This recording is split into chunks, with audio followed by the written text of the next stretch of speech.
We have a great guest, Senator Marco Rubio. How are you, sir? I'm well. Thanks for having me back, Mark. It's my pleasure. It's a lot going on in this country, Senator, and I wanted to ask you, not all good. First of all, what the hell did I do with that? Excuse me. Harry Reid, you may not know this, but today he was on a Nevada public radio, and he said to the host, you keep talking about Medicare and Social Security, because she was talking about reforming them, and she said, get something else in your brain. Stop talking about that. That is not going to happen this time. There's not going to be a grand bargain. He went on, he said, what we need to do is have Patty Murray, and her counterpart in the House, Paul Ryan, work together to come up with something to get out of this senseless sequestration and start the budgeting process so we can do normal appropriations bills. Then he said, with respect to taxes, they have in their mind, meaning you guys, I guess, set on his language, not mine. If it's illiterate, don't blame me. They have on their mind set on doing nothing more on revenue, and until they get off that kick, there's not going to be a grand bargain. There's not going to be a small bargain.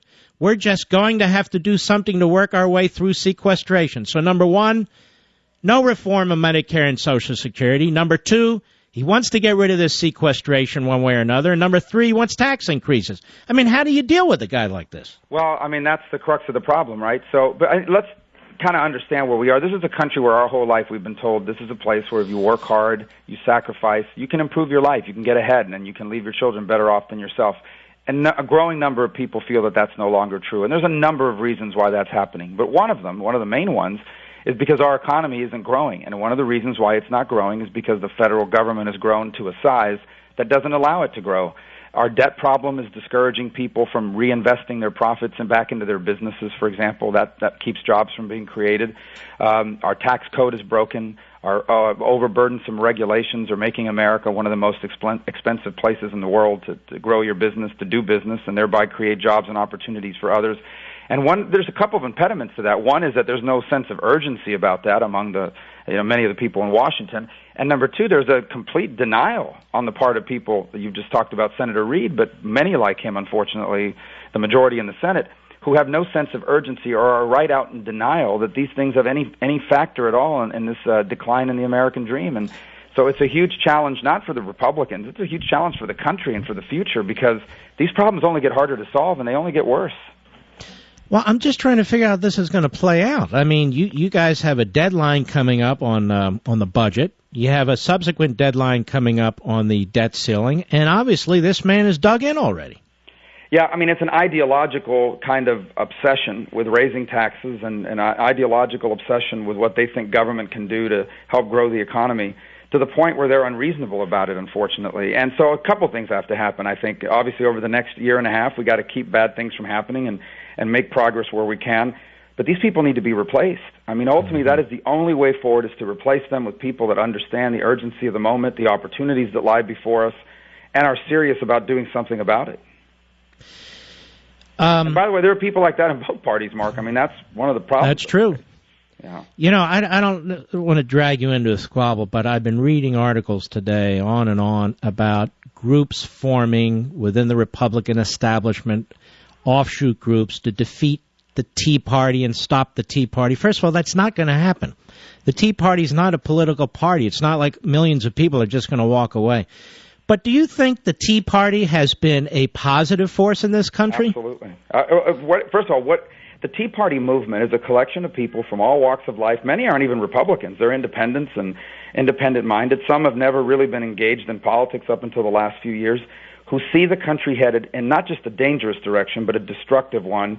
And they don't want to give up on the American dream. They do not want to accept, and rightfully so, that this is the new normal, that we somehow have to get used to things being this way, because they do not have to be this way. What's most frustrating of all, Mark, is that our future can actually be better than our past. I really honestly believe that what makes America great is going to work even better in the 21st century if we just had leaders that gave it a chance.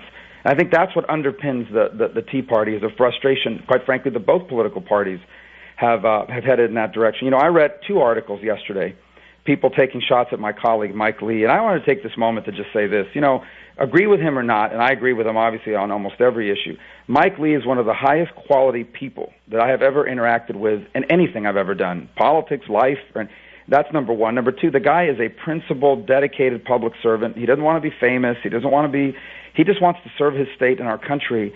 And I think we need more people like that in public service. So I don't know if that's what you were alluding to, but I was troubled by it because I wish some of these folks would take the time to get to know Mike Lee, because Mike Lee is one of the finest human beings that I've ever interacted with, and certainly one of the best public servants I've ever been around.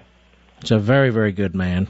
And let me move on to another subject. This is Obamacare. Now, I think that you and Mike Lee and Ted Cruz and a relative handful of others were absolutely correct to draw a line and not step over it, and to try and beat this thing to death while it was in the Senate before it would implode like it is. Now, that said, we saw Republicans all over the place, from John McCain to people on Fox saying, let it implode, let it implode, let it implode. Now, I am a little concerned, I must tell you, that Republicans are saying, well, we ought to have the delay, we ought to do this, we ought to do that, and maybe there's an argument for it. Are we now in the business of fixing this thing? No, it really can't be fixed because the design of it doesn't work. It just doesn't work. I mean, the federal government can't deliver the mail on time. How is it going to regulate, our health care and the health care industry? And so it's going to diminish the quality of health care in America. It's going to make it expensive. It's going to have all sorts of problems. It's going to hurt economic growth and development in our country. But I do think we have an obligation to try to protect people, which is why we fought so hard. At the end of the day, this is not some ideological fight. These are real people. Just yesterday, on Monday of this week, I apologize, 300,000 people in Florida, 300,000, that's amazing. A real number, lost their existing health care coverage because of Obamacare. And that's just the tip of the iceberg. And now, what a lot of people still don't realize is next year, if you don't own health insurance that Obamacare says is good enough, you're going to be fined. The IRS will come after you. How are you going to punish people for not buying Obamacare or insurance if the website that you're sending them to doesn't work? So I do think we have an obligation to protect people from that. And in their opposition to that, the left, the White House, and their allies are revealing themselves for how close-minded, ideologically, dug in they are on protecting their pet project, no matter how many people it hurts along the way.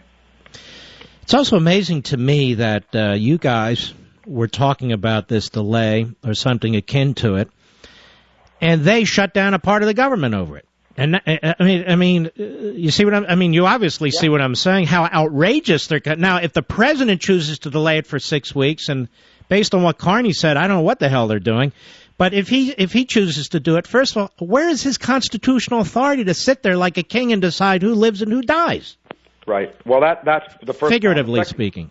Yeah. Well, you touched on it, and here's the point that I've tried to make when I get asked about this all the time. As you can imagine, I go on mainstream media outlets or whatever. Their first question is, why'd you support shutting down the government? The fact is, we did not support shutting down the government. I have a lot of problems with the way the current government is funded, but I was willing to compromise on that if we could do something substantive about stopping Obamacare.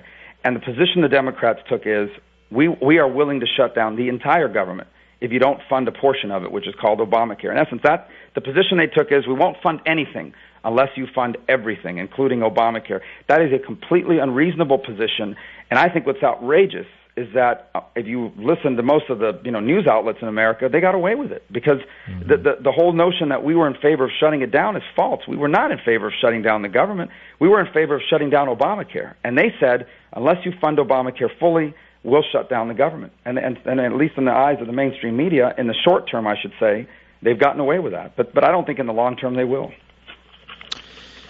There's talk now that the House is going to introduce something on the immigration field that Paul Ryan is, or Darrell Issa might.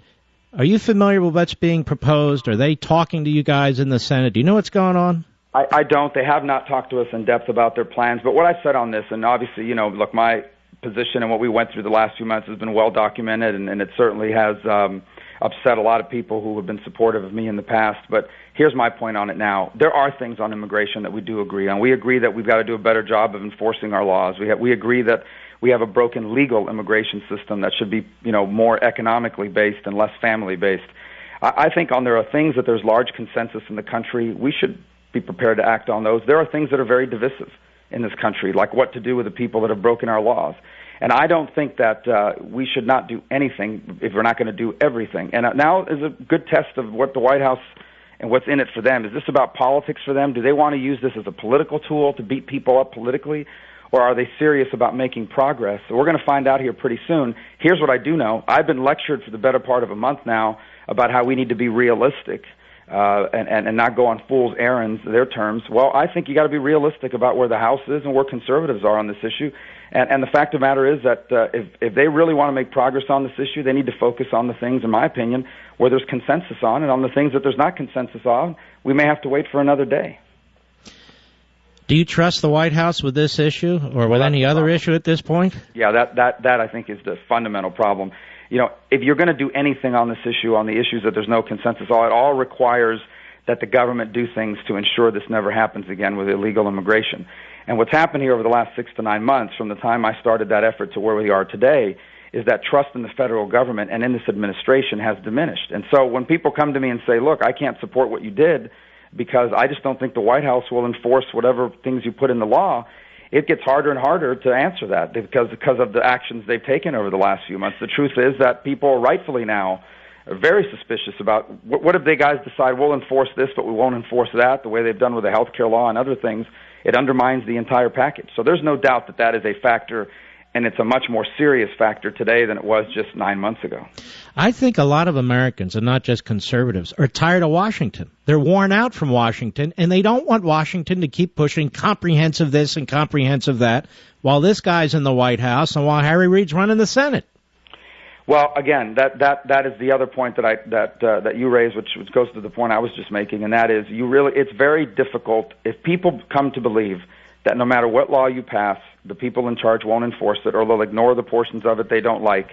It makes it very difficult to do anything, not to mention big comprehensive things. And so I think that's the point we've reached now with that, and not just that issue, but multiple issues. You know, I think that we cannot look. This president has governed and won elections on the basis of division. He divides Americans against each other. He pits people against each other. He tells one group of Americans that the reason why their life is not going well is because another group of Americans are making it worse for them. And that impacts the political process, too. I mean, that has an impact on people's trust level, but also on their willingness to work with people on issues like this, because and I think that's having an impact now on a host of different issues. All right, Senator Marco Rubio, I hope you're well. My best to your family, and God bless you, sir. Mark. Thank you. God bless you. Thanks for having me on. All right, take care. Senator Rubio wanted to come on to focus on this budget stuff and Obamacare because he's very, very concerned about both. And I think it was time that we hear from him again. And he's been very solid on those things, by the way. Very, very solid. So, more solid than most of the other Republicans.